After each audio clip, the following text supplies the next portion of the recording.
Okay, well, good Sunday morning, New York Jets fans and NFL fans. It is January 28th, 2024, 11 a.m. on the dot, and this is Conference Championship weekend. I know it's been a few weeks, probably over a month since I did a video. Let's just say, after 15 or 16 weeks of videos and, one to two videos a week or what have you, and quick jump ons, rapid reactions and whatnot. The last few weeks, I just cannot get into doing a video to wrap up the year, to wrap up the season. A season that, just 5 months ago had us looking at today being such a meaningful day for us. Um, but, things change. Of course, the Jets end up with a 7-10 record, 13th season in a row that they will not be in the playoffs in the postseason. Uh, Prior to, I want to say the game against New England, which the Jets won that last week, and I think moved them to the 10th pick in the draft. I'm not sure. Um, Woody Johnson came out and said that Robert Saleh and staff will be returning next year. The only thing that changed so far is Taylor Embrew, I believe his name is Embry. There's a running back coach. He will not be returning.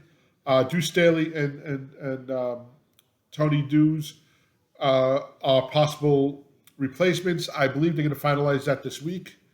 Um, Excuse me, just a little dry today. So 7-10. I just it's so hard to um, to fathom where we were. And again, not to reiterate or go back in time, but from last year, Brees Hall getting hurt, and then he comes back, and they go and they bring in, you know, um, Dalvin Cook and Randall Cobb and Lazard and uh, Uzuma and then Hackett, and then Aaron Rodgers announces he's going to play for the Jets after 3 or 4 days in darkness, hard knocks, and how Aaron Rodgers said, maybe you catch magic this year and he rides off in the sunset, or maybe this is a building block and 2 or 3 years of success underneath him. And everybody knows when it came down to that Monday night game against Buffalo on September 11th. And for a lot of fans, it started. The season started last year when the season ended, and you go to the draft party and you follow the free agent signings and the trades. Myself, I honestly, we usually do training camp at least once a year or mini camp because of the Aaron Rodgers um, aura. We knew that training camp was going to be very difficult to get tickets and it's going to be overcrowded and whatnot. But we wound up going to the Hall of Fame game and spending 3 days in Canton. And I know I went over this in my early videos of the year, but just a great town to go to. The stadium is, probably the size of an average, um, Division II college football stadium. It reminded me of, and my wife said this, of a minor league baseball stadium where concession stands, water is like $3, whereas a regular stadium water is $5 or $6. Staff was friendly. Staff is all neighborhood people. A lot of them, senior citizens that go there and work. So we saw that. We, right, right on the right in the end zone. Jets and Browns. Aaron Rodgers was there. We saw the Hard Knocks crew, and then it took off from there. And just the anticipation and the build up and again, just the letdown. And I say this now, and I'll continue saying this. I've been taking my girls to the games for 13 years now. Okay. Ironically, they started coming. Um, I'm sorry, no, they're coming 10 years now. They started coming in 2013. They have never seen the Jets play a playoff game that they realized they were playing a playoff game. They were too young. They've never seen the Jets really play in a meaningful game except for probably 2015, that last game against Buffalo.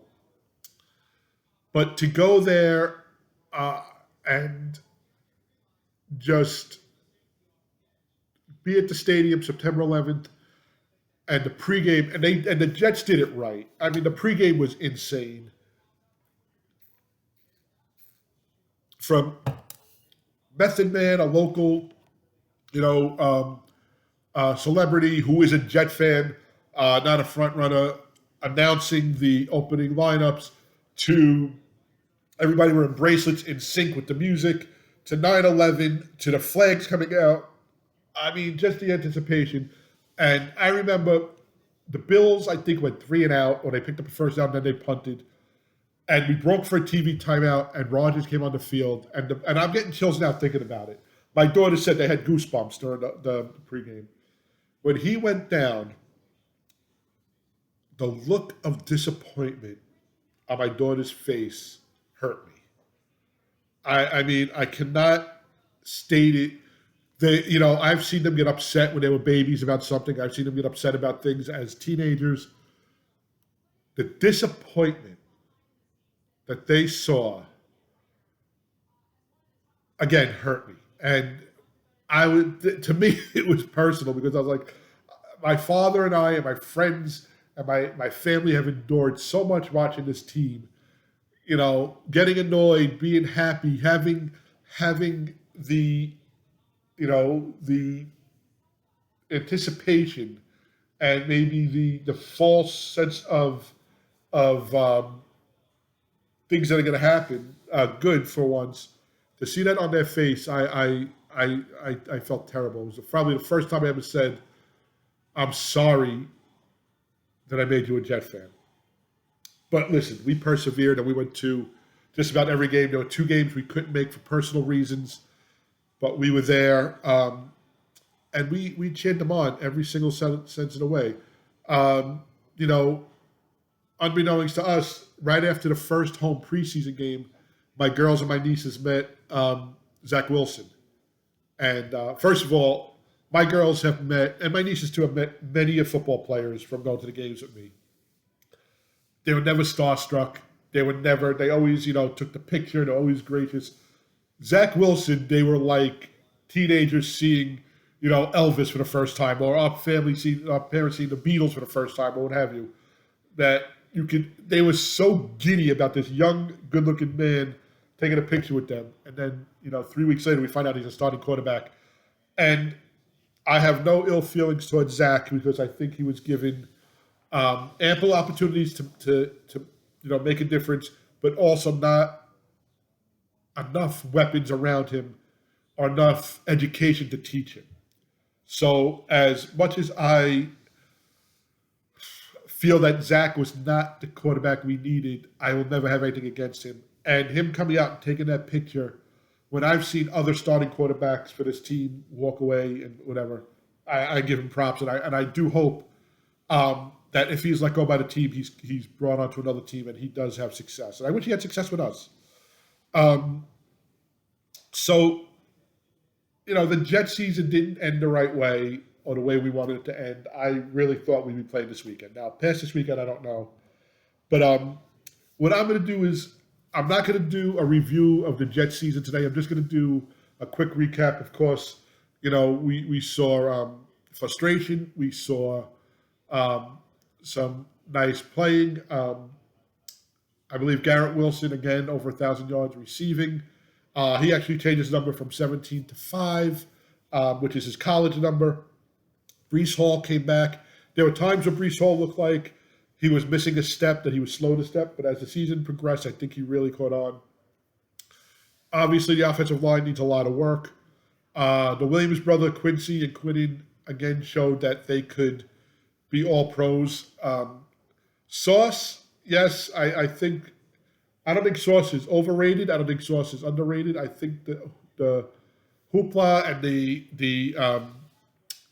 the aura about Sauce right now is right on. There are some times where I thought he should have made a break on the ball instead of just defending it, but that'll come in time. I was not a big Darrelle Revis fan early on in his career, so that just tells you about me. So let's look at some off-season moves. So first of all, again, Saleh will be back. We had some conspiracy theories going on, and I'll get into that, but Bill Belichick and the New England Patriots parted ways. The Jets will have the trivia question. Will be the trivia question answer of who did the Bill Belichick play in his last coach against in his last game with the Patriots, and did he win? Well, he coached against the Jets, and no, he did not win. Belichick actually interviewed with the Atlanta Falcons 2 times. And Atlanta, out of nowhere, signed, I believe his name is Raheem Harris. He was the Rams defensive coordinator. So right now, Belichick is without a job. So here's the conspiracy theory. There are 3. First one, he is waiting for the Giants for next year. Dable, if he can't get it going, especially with a very low draft pick, quarterback situation, getting wins, what have you. Barkley, who you're going to pay, whatnot, is Dabo out next year after his 3rd season. And is Belichick take a year off and go back there and then beat Don Shula's record? Okay, that I could see happening. The other 2 conspiracies, or 3 conspiracies, I should say, Kansas City, regardless of what happens to them this year, and they are still alive, they are in Baltimore today. We'll get into that, playing the Ravens for the AFC Championship. Andy Reid has hinted, and there's speculation that he will be stepping down as head coach. I don't want to see Belichick in the AFC, but could you imagine him taking over the Chiefs? He has a ready-made, proven championship team, and I think that's what he's looking for. He's not looking to. Belichick is not Parcells. Parcells like to take these underachieving teams and take them to the next spot. Belichick, I think, at this time of his career and his age, wants a team that could compete at a high level, get his wins, and get another championship or 2. Third conspiracy. The Bills are built to win now. They have been a disappointment in the playoffs, not taking that last step. Yes, they've been in the AFC Championship game. Yes, they've been in the divisional game. They,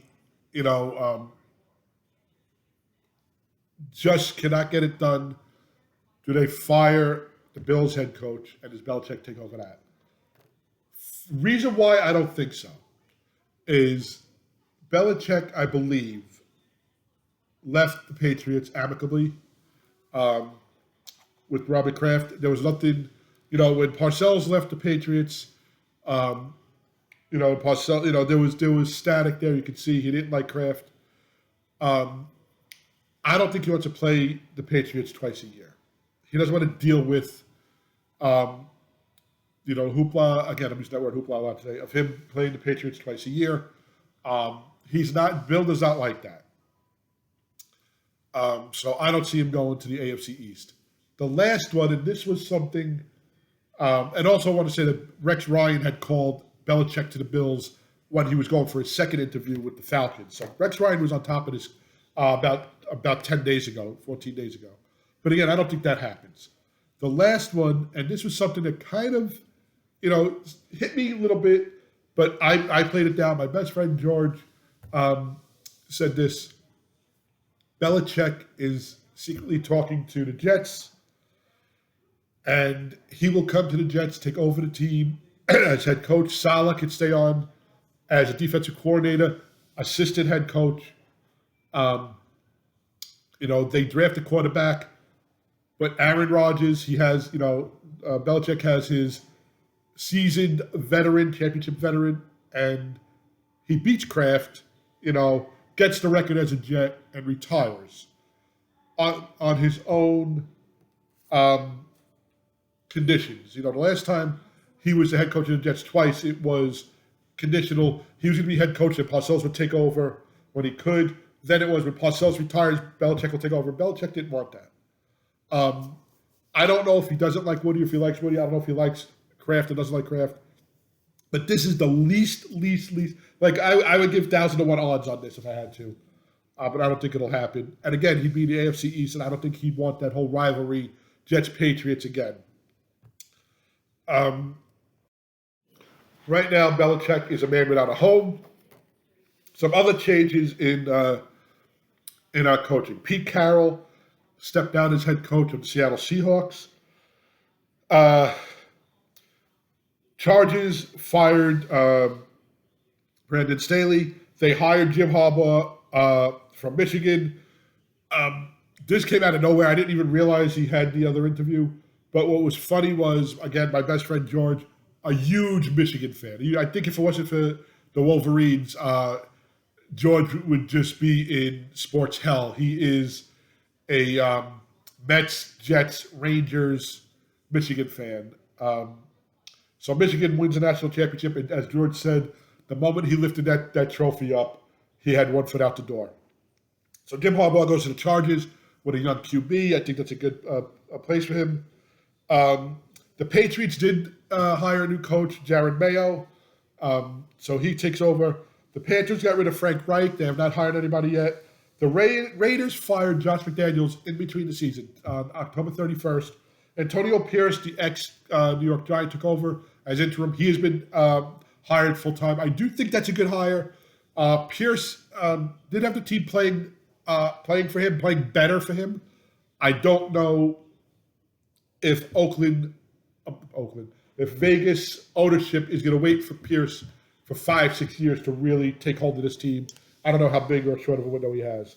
The Titans fired Mike Vrabel, and they hired the Bengals offensive coordinator, Brian Callahan. And I think that's about it on coaching changes. So we shall see. Again, 13 seasons in a row, Jets aren't in the playoffs. But a lot of the usual suspects were. So, Wild Card Weekend, and they call it Super Wild Card Weekend, and this actually had a little asterisk next to it. A blizzard hit Buffalo, and I forgot how many feet of snow they got. So the Buffalo game was moved from Saturday to Monday.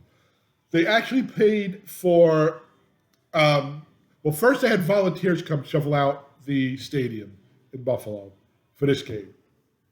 Okay, so Wild Card Weekend started. The Texans, who I was rooting for, beat the Browns.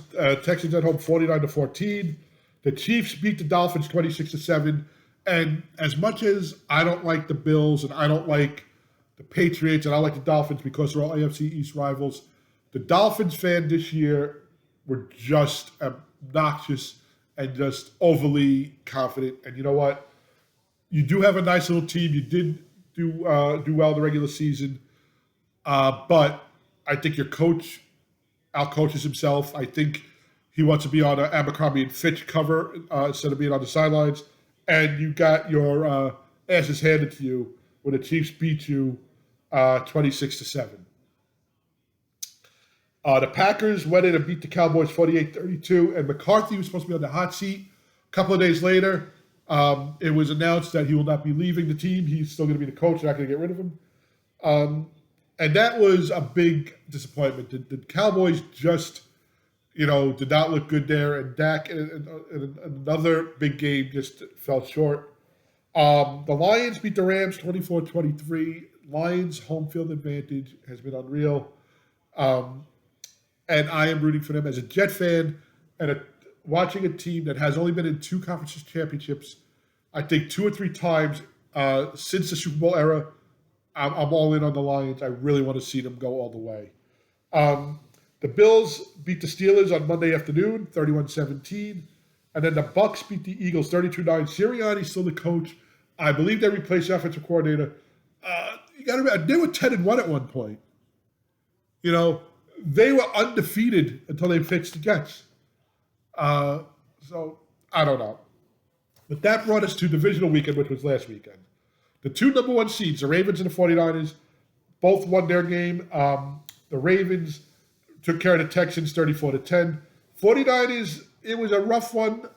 They squeaked it out 24-21. Jordan Love threw an INT, an interception late in the game, and they couldn't get any closer. The Lions then at home beat the Bucks. The Lions then went to. Were they away or were they home? I have to look at this. Well, no, the Lions were home. They had 2 home games. Again, M&M in the stands, and they beat the Buccaneers What was the score of that game? Just trying to look at my notes here. 31-23. Watching this game, the two playoff games I watched, first of all, they had a gentleman sitting in the seats, 66-year season ticket holder. Um, and, I get choked up thinking about that. I'm going to the games for over 30 years. And to see, the success they're having and to see him enjoy this really, it hit home. And then they had, another season ticket holder in tears after the first win, the wild card weekend win. You have Eminem there. You have Red Wings games where they're chanting Jared Goff's name, and then you have this other man in hospice, Lions fan for I don't know how many years, has his hair painted blue. That some of the players painted their hair blue too, watching them win. So I am all in on the Lions. I hope I don't mush them, but I really like to see the Lions do it. The Chiefs then beat the Bills 27-24. I'm not all for making fun. The Bills did go to 4 Super Bowls. Their best chance to win, their kick went wide right, and Giant fans will always remember that. Scott Norwood wide right in Tampa. Gulf War, Whitney Houston singing the national anthem.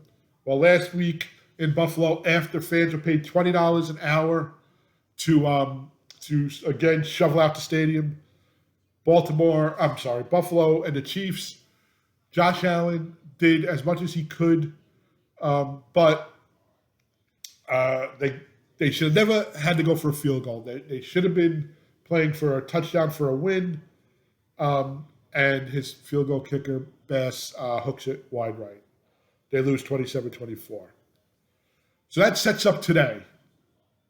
For the first time, or I should say not for the first time, no, sorry.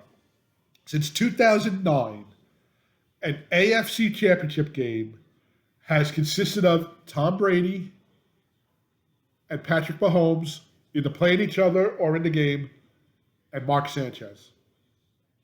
From 2009, think about that. That is 14 seasons, okay?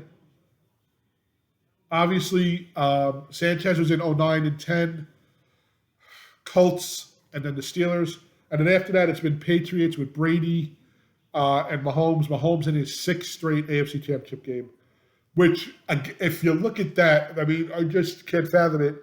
Andy Reid, I think, went to 4 in a row with the Eagles NFC championship game. So Andy Reid has played in, or will be playing in, 10 conference championship games as a coach. Amazing. The Chiefs are 4.5-point underdogs in Baltimore today. I don't know the weather there yet, but I do know in the New Jersey area it's been pouring rain all day. So that's the early game. So I'm not sure what the weather is like there. In this game, honestly, I just want to see a different team. I'll take the Ravens. And I have nothing against Pat Mahomes for the most part. I watched the documentary Quarterbacks on him. He works his ass off. But the baggage that comes with him, his wife, his brother, who I found out was actually accused of sexual assault. I'm just, as a father, as a football fan, I'm not into it. The Travis Kelce, Taylor Swift situation. Listen, I'm a Yankee fan. Derek Jeter had more starlets in the luxury box or, behind the dugout than most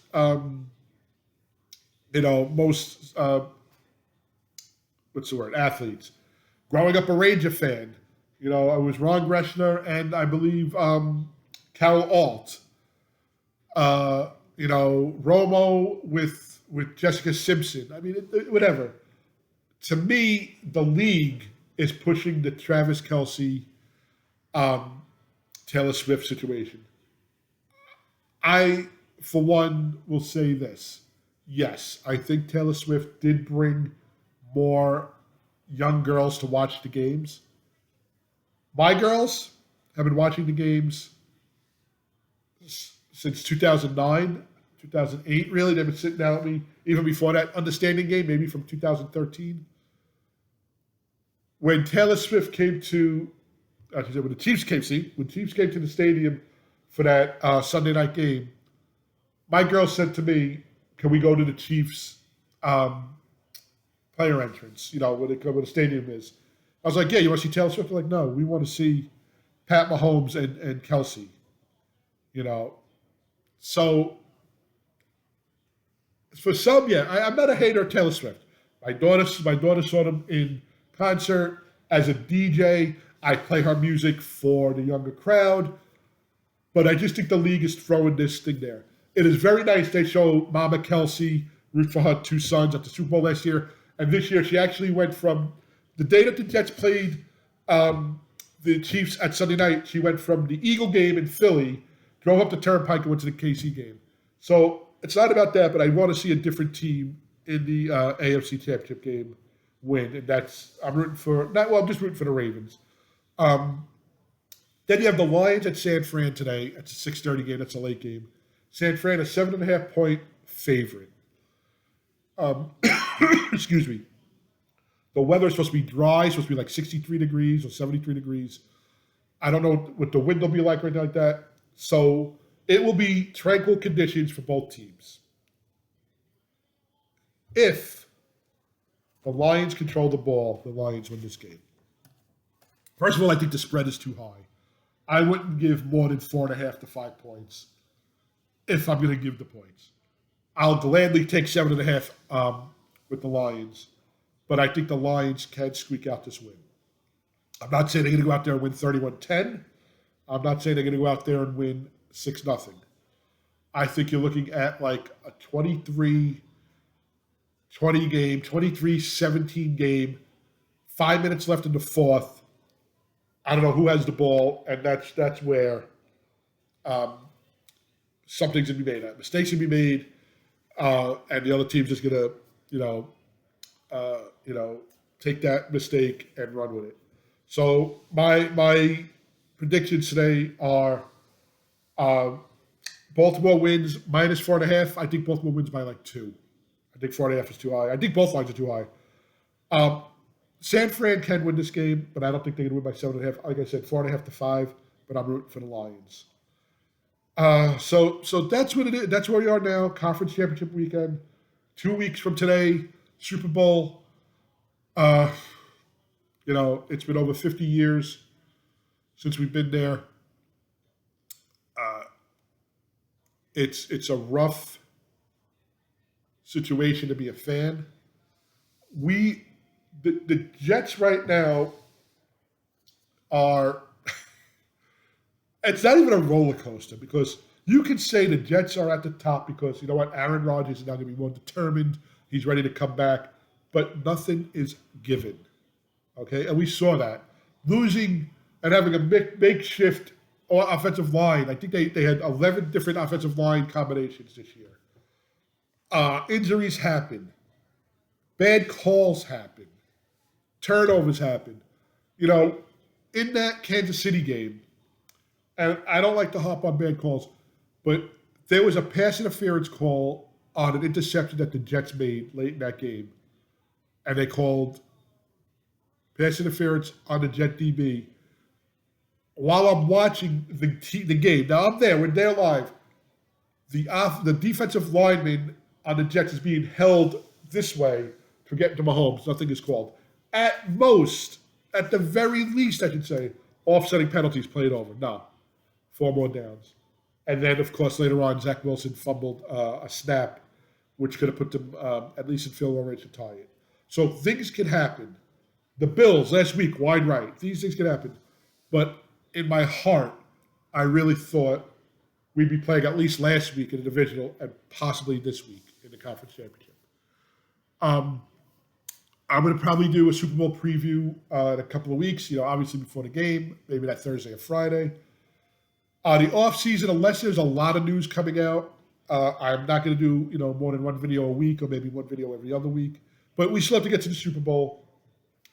I am going to do my year in review. I am going to do my grades. and they're not pretty. And we'll take it from there. The draft is May 25th, I believe. So the draft is less than 4 months away. Um, March, I believe, unrestricted free agents. You could start talking without tampering. And also, there has been talk of the Jets going back to the legacy jerseys, which the jersey that Klecko wore, with the jet, with the actual airplane across the top. So we'll see if that's released anytime soon as well. I hope everybody had wonderful holidays, happy and healthy. Um, I hope that you continue to follow us. We are hoping to grow even more. It's been slow going, but you know, like I said, this is not for money. This is for peace of mind. Sometimes this is my therapy, and this is just something I always wanted to do. And it's a very small platform, and I'm hoping it can grow and reach out to other Jet fans. And that's it. So enjoy conference championship weekend. Everybody says that this weekend games are the actual championship games. The Super Bowl is not really the big game that it used to be. I mean, there have been some good Super Bowls in the past, and there have been blowouts. But today, I think are going to be some good games. So have a great week. Have a safe week. Have a blessed week. A blessed week. However you say it. Stay safe. Stay healthy. And we'll talk soon.